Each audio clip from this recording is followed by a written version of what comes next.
आज के अंक में हम आपको बताएंगे कि गीता के कौन से अध्याय का पाठ करने से पूर्व जन्म की बातें याद आती हैं और ऐसा क्यों होता है।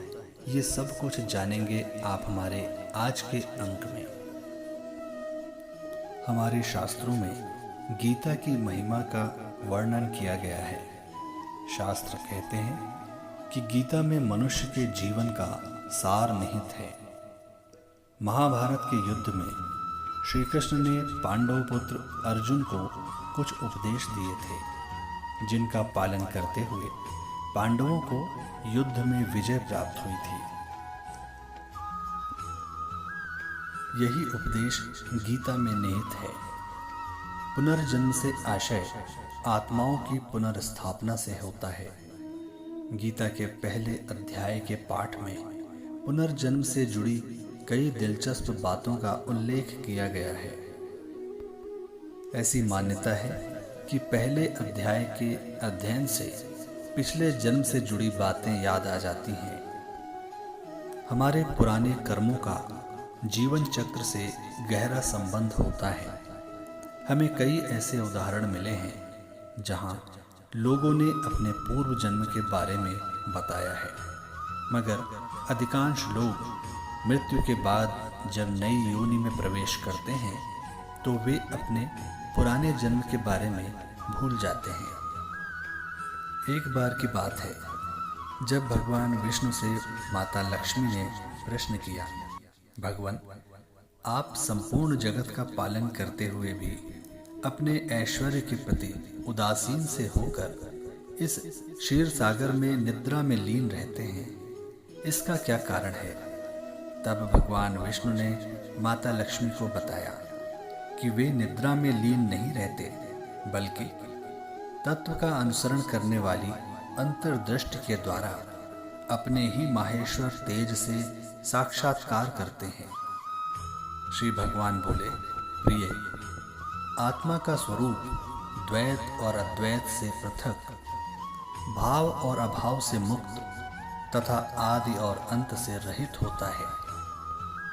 शुद्ध ज्ञान के प्रकाश से उपलब्ध होने वाला तथा परमानंद स्वरूप होने के कारण एकमात्र सुंदर है, वही मेरा ईश्वरीय रूप है। आत्मा का एकत्व ही सबके द्वारा जानने योग्य है। गीता शास्त्र में इसी का प्रतिपादन हुआ है। भगवान विष्णु के वचन सुनकर लक्ष्मी देवी ने कहा, गीता का ये प्रतिपादन मैं भी जानना चाहती हूँ। तब भगवान विष्णु ने गीता के 18 अध्यायों में अपनी स्थिति बताने के उद्देश्य से कहा, क्रमशः 5 अध्याय मेरे 5 मुख हैं, 10 अध्याय मेरी 10 भुजाएं हैं, 1 अध्याय उदर और 2 अध्याय दोनों चरण कमल हैं। इस प्रकार ये 18 अध्यायों को ईश्वरीय मूर्ति ही समझनी चाहिए। गीता के ज्ञान मात्र से ही महान पातकों का नाश होता है। जो भी गीता के 1 या आधे अध्याय का अथवा 1 आधे या चौथाई श्लोक का भी प्रतिदिन अभ्यास करता है, वो सुशर्मा के समान मुक्त हो जाता है। ऐसा सुनकर देवी लक्ष्मी ने सुशर्मा के जीवन की कथा जाननी चाहिए। विष्णु भगवान ने बताया कि सुशर्मा बड़ी खोटी बुद्धि का मनुष्य था।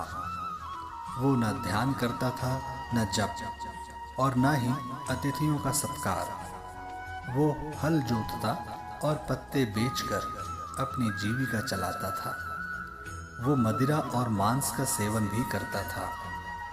इस प्रकार उसने अपने जीवन का दीर्घ काल व्यतीत कर दिया। एक दिन वो पत्ते लाने के लिए किसी ऋषि की वाटिका में घूम रहा था। तभी काल रूपधारी काले सांप के डसने से उसकी मृत्यु हो गई, जिसके कारण वो अनेक नरकों में जाकर वहां की यातनाएं भोग कर मृत्युलोक में लौट आया। फिर बोझा ढोने वाले बैल के रूप में उसका जन्म हुआ। तब किसी पंगु ने उसे खरीद लिया। बैल ने अपनी पीठ पर पंगु का भार ढोते हुए बड़े कष्ट के साथ 7-8 वर्ष बिताए। एक दिन वो पंगु किसी ऊंचे स्थान पर बहुत देर तक बड़ी तेजी के साथ उस बैल को घुमाता रहा, जिसके कारण वो बैल थक कर बड़े वेग के साथ पृथ्वी पर गिरा और मूर्छित होकर मर गया। उस समय वहां बहुत से लोग एकत्रित हो गए। उस जन समुदाय में से किसी पुण्यात्मा व्यक्ति ने उस बैल का कल्याण करने के लिए उसे अपना पुण्य दान किया। उस भीड़ में एक वैश्या भी खड़ी थी। उसे अपने पुण्य का पता नहीं था, तो भी उसने देखा कि लोगों ने ऐसा किया है, तो उस वैश्या ने भी उस बैल के लिए कुछ त्याग किया। यमराज के दूत उस मरे हुए प्राणी को पहले यमपुरी ले गए। वो वैश्या के दिए पुण्य से पुण्यवान हो गया, फिर उसे छोड़ दिया गया। वो भूलोक में आकर उत्तम कुल और शील वाले ब्राह्मणों के घर में उत्पन्न हुआ। उस समय भी उसे अपने पूर्व जन्म की बातों का स्मरण बना रहा। बहुत दिनों के बाद जिज्ञासु होकर वो उस वैश्या के पास गया और उसके दान के बारे में बतलाते हुए पूछा, तुमने कौन सा पुण्य दान किया था? वैश्या ने उत्तर दिया, वो पिंजरे में बैठा हुआ तोता प्रतिदिन कुछ पढ़ता है, उससे मेरा अंतःकरण पवित्र हो गया है। उसी का पुण्य मैंने तुम्हारे लिए दान किया था। इसके बाद उन दोनों ने तोते से पूछा। तब उस तोते ने अपने पूर्व जन्म का स्मरण करके प्राचीन इतिहास कहना आरंभ किया। तोता बोला, पूर्व जन्म में मैं विद्वान होकर भी विद्वता के अभिमान से मोहित रहता था। मेरा राग द्वेष इतना बढ़ गया था कि मैं गुणवान विद्वानों के प्रति भी ईर्ष्या भाव रखने लगा। फिर समयानुसार मेरी मृत्यु हो गई और मैं अनेकों घृणित लोकों में भटकता फिरा। उसके बाद इस लोक में आया। सद्गुरु की अत्यंत निंदा करने के कारण तोते के कुल में मेरा जन्म हुआ। पापी होने के कारण छोटी अवस्था में ही मेरा माता पिता से वियोग हो गया। एक दिन मैं ग्रीष्म ऋतु में तपते हुए मार्ग पर पड़ा था। वहां से कुछ श्रेष्ठ मुनि मुझे उठा लाए और महात्माओं के आश्रम में एक पिंजरे के भीतर मुझे डाल दिया गया। वहीं मुझे पढ़ाया गया। ऋषियों के बालक बड़े आदर के साथ गीता के प्रथम अध्याय की आवृत्ति करते थे।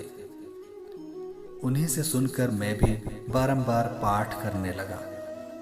इसी बीच में एक चोरी करने वाले बहेलिये ने मुझे वहां से चुरा लिया। तत्पश्चात इस देवी ने मुझे खरीद लिया। मैंने इस प्रथम अध्याय का अभ्यास किया था, जिससे मैंने अपने पापों को दूर किया है।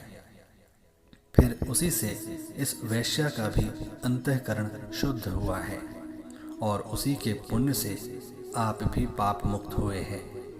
इसलिए जो गीता के प्रथम अध्याय को पढ़ता, सुनता और अभ्यास करता है, उसे इस भव सागर को पार करने में कोई कठिनाई नहीं होती।